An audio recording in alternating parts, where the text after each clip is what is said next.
Hello everyone and welcome to the Viola Playground. I'm violist Youngshin Choi and today I brought Märchenbilder by Robert Schumann. Today's content is only first movement though.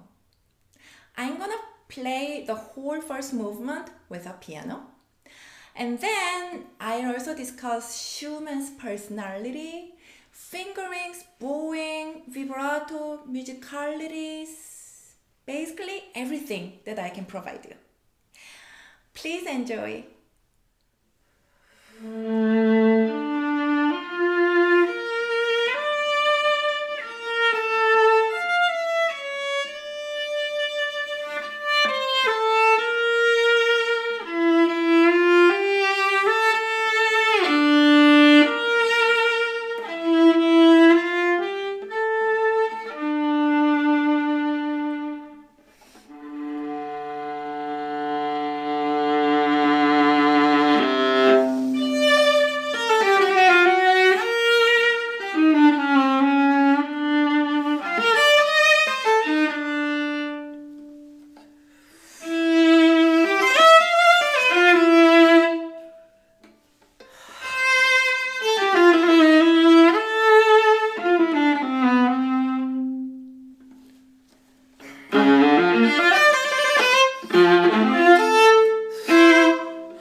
Let's begin with the composer Robert Schumann. Who was Robert Schumann? He was a German composer in Romantic period. Romantic period was the time when composers were able to show their emotions in their music. Of course, there were rules which composers needed to follow, but they were more generalized compared to previous times such as Baroque or classical times. In addition to that, some composers even dared to push boundaries. That was the time when Schumann lived. Thus, his music touches listeners' hearts very much. On top of that, Schumann's personal life was not that easy. It's just my opinion, But the more composer's life was tough, the more his or her pieces are exquisite. And Robert Schumann was definitely one of the composers whose lives were filled with hardship. Let me talk about Schumann's personal life a little bit in detail. More specifically, his personalities or two egos. Schumann's two ego actually appeared pretty from early years when he composed his piano piece Carnival. In Carnival, there are two characters. There are a lot of characters, and among them, there were two characters named Florestan and Eusebius. Florestan's characteristic is enthusiastic, active, and had quick temper. On the other hand, Eusebius' characteristic is passive, calm, introverted, and somewhat almost depressed. And these two egos, these two characters actually became ego later. And I think you need those two egos very well, because the Märchenbilder, the piece that I am doing now, demonstrating a lot those two characters. Sometimes they overlap, sometimes they are coming alternatively. Thus, knowing his egos in and out is the key point to learn this piece. Okay, now let's look at the piece closely. Let me first play in the beginning a little bit so that I can talk about that, okay?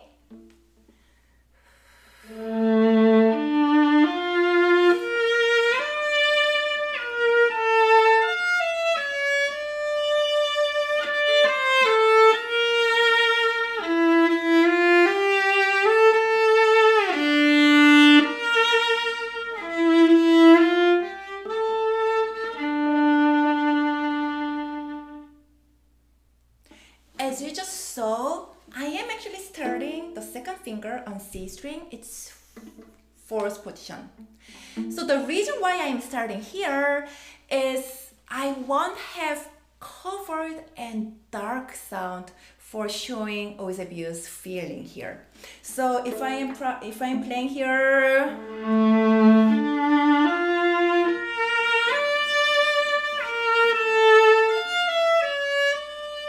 it's dark, and also it feels like I'm wandering in the middle of fog, and it's very blurry, and I don't know where to go. I don't know where I came from. I don't know nothing, but it's somewhat suppressed feeling and also somewhat lost feeling. That's what I want to show it. So I think second finger on C string really gives that idea a lot. And as you may notice that, do I play like that? Like that? Do I breathe in and then play? Then my sound might be very, very tight and it has a lot of tension. So because of that, I actually play, breathe in, and then breathe out.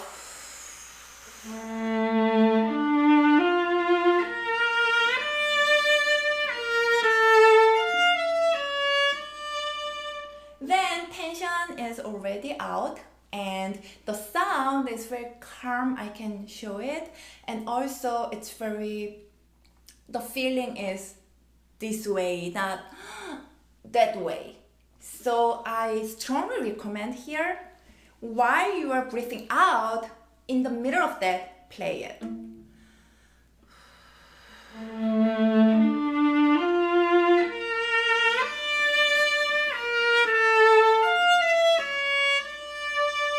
Like that. About the bowing, I just have question to you, all of you. Can I do that?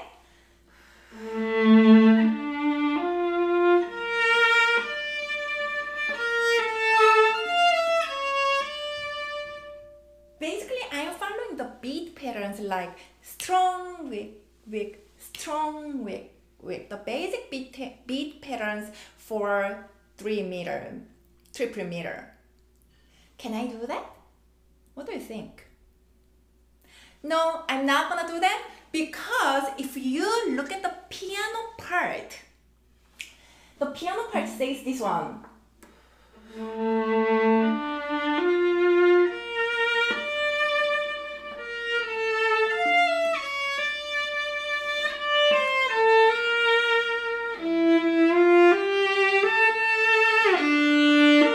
It gives like 6 notes, one bow, so it has slurs over the bar line.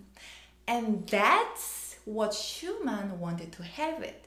Then why do we have in our viola part 3 notes per slur so that it tends to really have ba-ra-ram, da-ra-ram? That's actually from the editors, and the editors were great violists in the past. They all died.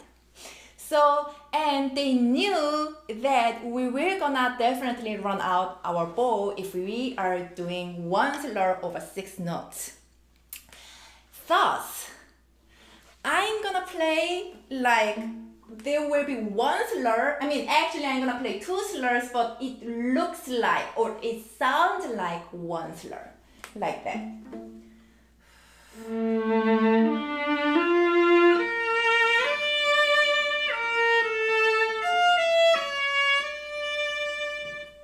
Basically, I am actually doing smooth bow change. That's it.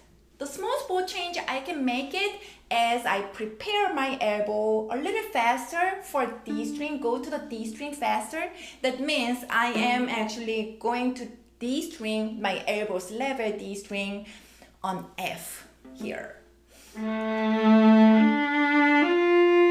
While I'm doing, my elbow is naturally dropping a little bit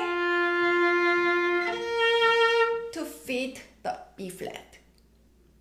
So that is one tip.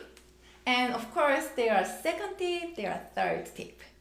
Second tip I will give you is actually do not stop the crescendo. So because I want to have one line from the beginning to the second measure, I am doing slightly crescendo even though the music doesn't say anything. So I'm doing this way.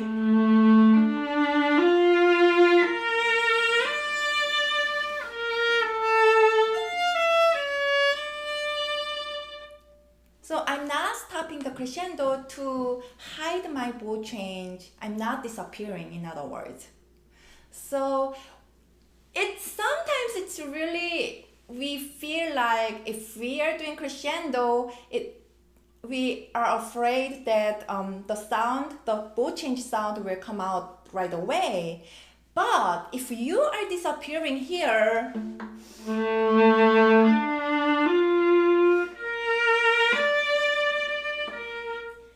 you think the bow change won't be heard, but everybody will notice that because your phrase is stopped.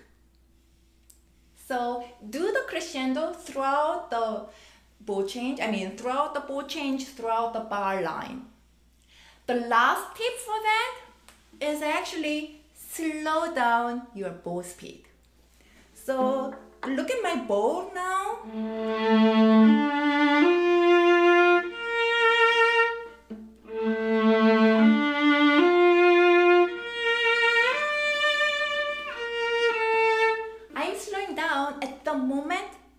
Bow change so that I can make it as smooth as possible with my elbow and also with my bow. So those 3 tips we're gonna help you smooth bow change, not only here but also whenever you are changing your bow with string crossing and the phrase going up. The phrases need to have crescendo. What about when I'm doing decrescendo? That's the time you can a little bit disappear your sound. Let me play here.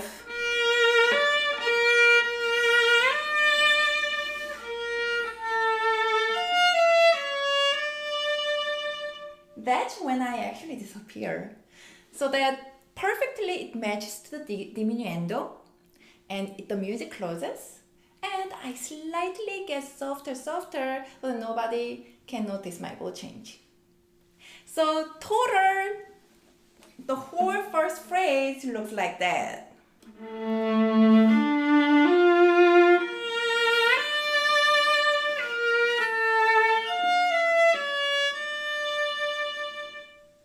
Now I am moving seamlessly but fluently. So that's how I want to have my bow and my fingering. Breath out, the atmosphere is set to the a little bit calmer. How about vibrato then here? So there are a lot of ways that you can vibrate here. Some people are doing from the beginning.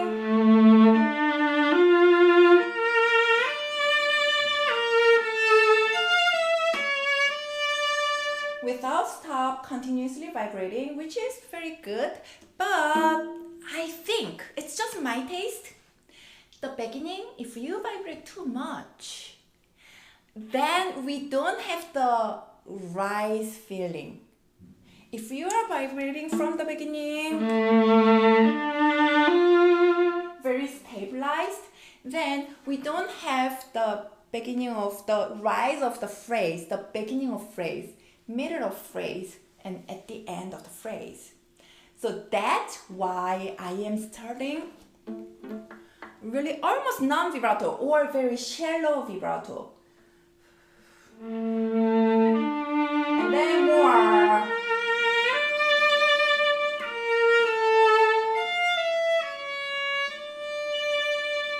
Like that. How is it? The sound is very from not, and then it goes more and more and more, and then a little bit top, but not really high, and then once again close down. Okay, let's go to the major 3 here. So that phrase is, that shape is what I'm doing here.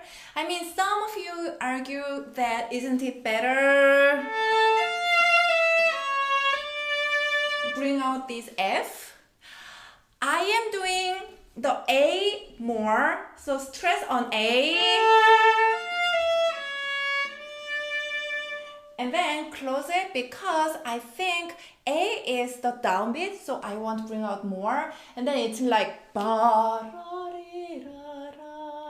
whole bar, the whole measure is for closing the phrase that which started from the beginning, so that I have. Let me go further.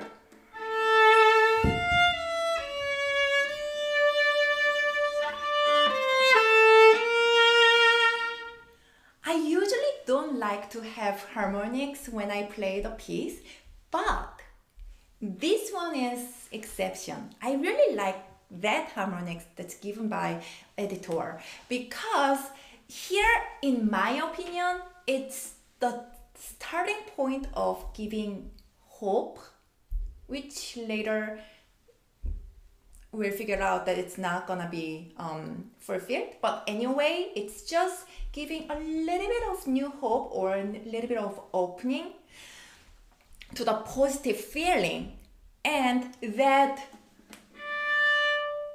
sound, that pure sound is really fit to that atmosphere. So because of that, I am doing, let me play from here.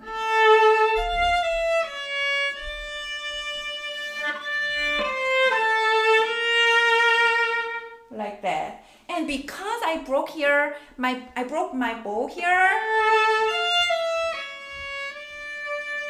I need to make up. And how much I am doing with my bow, the harmonic sound and regular 4th finger sound won't have same tone colors. So I'm gonna use that as opportunity to change my bow.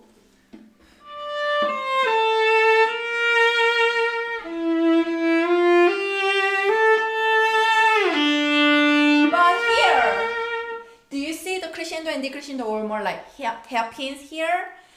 I'm gonna use that hairpin with only vibrato so that I want to show the feeling of the sigh. So